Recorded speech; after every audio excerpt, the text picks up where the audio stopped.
Bonjour, bienvenue. Voici l'actualité que je propose de parcourir cette semaine.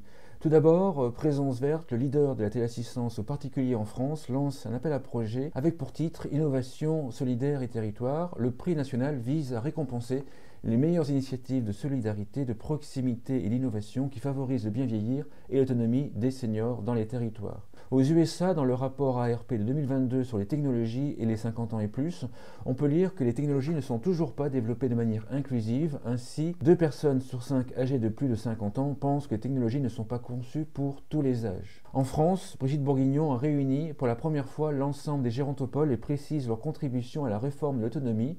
Ainsi, le professeur Gilles Berru, président fondateur du Gérontopole des Pays de la Loire, et Sébastien Potvin, directeur général de France Silver Eco, sont chargés de rédiger d'ici le 15 mars une feuille de route et un cahier des charges définissant le rôle des gérontopoles.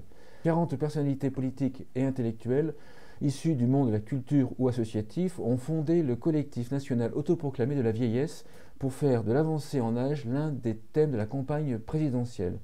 Cette semaine, vous avez été plus de 250 à suivre en live ou en replay notre webinaire sur la communication et les seniors. Merci beaucoup. Fort de cette performance, nous lançons un prochain webinaire qui a pour titre Booster ou débloquer un projet Silver Eco qui a lieu le 26 janvier à 11 h. Renseignements sur LinkedIn ou sur ageconomy.com et nous avons déjà plus de 250 inscrits.